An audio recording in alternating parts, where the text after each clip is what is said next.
really proud of these seniors because they have set a tempo since Arizona State. I mean, this didn't start this summer. This started back with the off-season programs at 6 in the morning and nobody missing, and all of them working. Then spring practice, and then this summer, just listening to them, they had nearly 100% show up at their workouts and the things that they organized. So the juniors and seniors on this team were involved with the national championship group in 2005, and I don't mean to say that this team is such a team that team wasn't. That team was older and more talented than this team. So, I mean, we didn't even think about team concept because they played like it every week, but they didn't have many close games, and it was just a different time. This team has been fun because they're working so hard together, and they understand right now what you have to do to win. They're taking care of the ball. You see Chris Obanai get through the line of scrimmage, and he's got both hands on it now. He is grabbing it and holding on to the ball. Colt has just been so careful with turnovers. And they also understand that when momentum changes, it's on you to get it back. And you have to compliment Will Muschamp for after the game. The first thing he says is, "Thank goodness for the running game. Thank goodness for Colt McCoy and that offense coming back and bouncing when we gave up a big play." And that's what happens right now. It's a very unselfish staff and therefore a very unselfish team, but they're learning how to win the game. And they know when they're in trouble, they need to pick it up and go right back and score. No different than Colorado intercepting the pass, running down, scoring, and they go right back and score. So answering is a big thing for them at this point. Coach, do you feel like your team at least passed a significant test last week and that was the most like and similar competition that they could? Yes, what happens with all of us in non-conference schedules now is if usually you're going to play one or two really good teams. Arkansas, even though they upset Auburn this weekend, did not get the credit for being a really good team, and the other three teams didn't as well. Even though we had some difficulty out at El Paso, and I thought it was a good learning process for a young football team. Colorado, because they had just gotten beat by Florida State, I don't think they got the credit going into that game. So this was the first time that our guys can walk out of the game and say that against very, very good competition, the number one team in the country in some people's eyes at that point, that we were able to win. So they understand now, at least they're in the game. And that's what I think. We do have a difficult schedule, but it may be good for this team.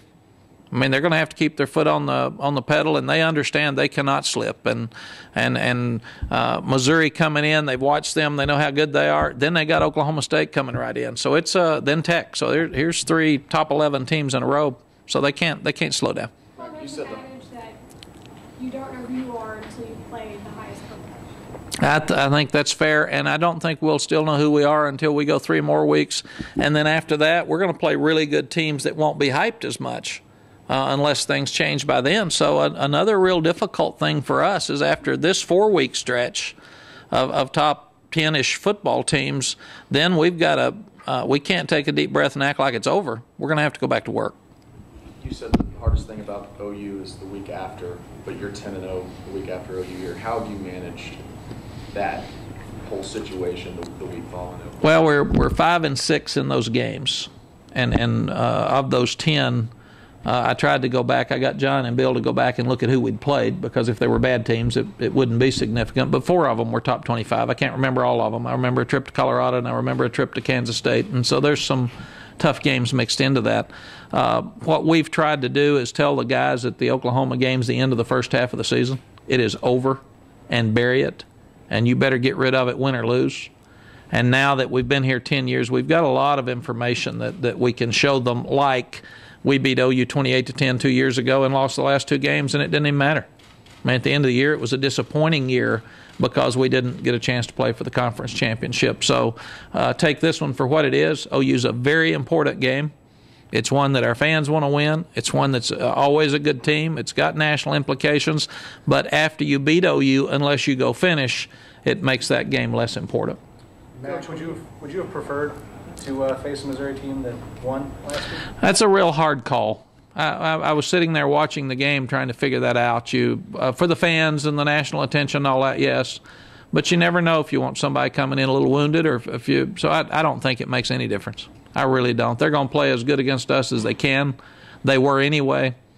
So, and if you say, boy, I wish they'd won, then Oklahoma State's mad at you the next week. And so you know, I got to look at 6 weeks here. I can't look at tomorrow and nowhere else. But I don't think it makes any difference. I think what we're seeing right now with parity in college football is we're seeing a situation where it is the team that plays the best that day, period.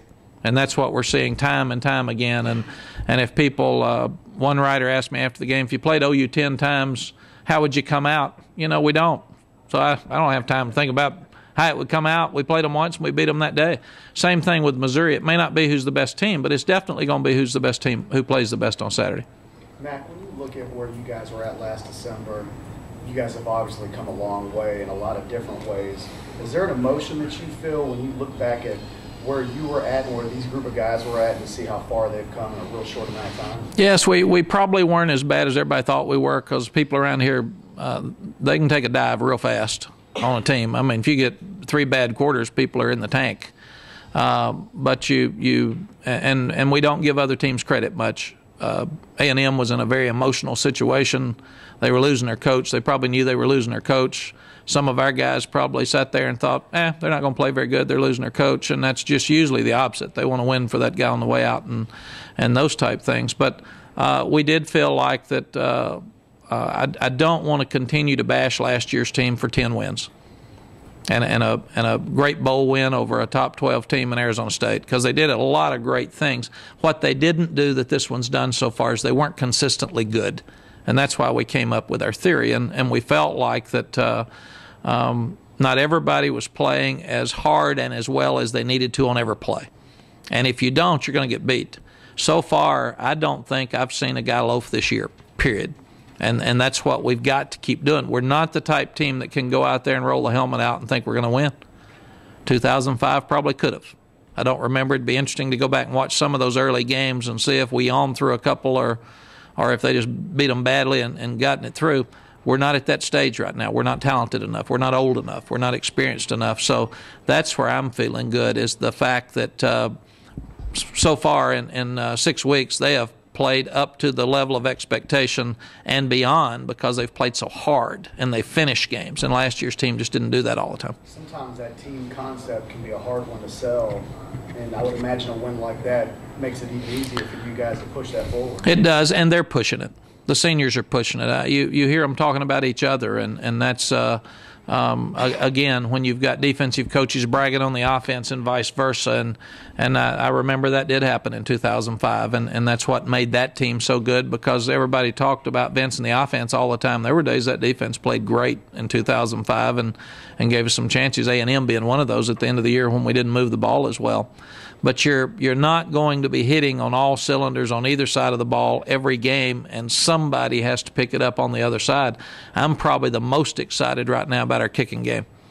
For Jonathan Gold to get 2 punts over 50 yards in this game and change field position, and Justin Tucker's kicking it well, and we finally got that kickoff return we've been looking for, and Quan had one close.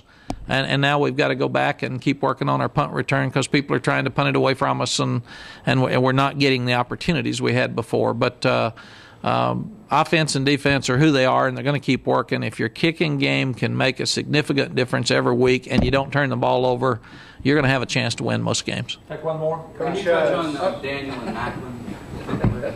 Yes, Chase is a great football player. All we're seeing him do is what he did at South Lake Carroll. I think he lost one game. He might. They were. Todd Dodge was the coach, and they just did the same thing. You know, Adam Ulatowski played with him, and he's just so accurate. It's just amazing what is. You look at the stats and you don't see is his ability to run. He's smart. He doesn't turn the ball over, and he's going to make plays with his feet. They've scored more touchdowns in the red zone running than they have passing. And that's because of him, because he can do that. Macklin's amazing. Big, tall, fast, makes plays. He's the guy that can take the underneath screens and go score, and we didn't do very well in those areas last week. So I'm sure he and Chase will be excited about some of the big plays they saw, and we'll have our hands full with those two this weekend. On defense, they're blitzing about 50% of the time, so we'll see the same stuff with them coming in here and getting after us. Okay. Thanks, Coach. Thank you all.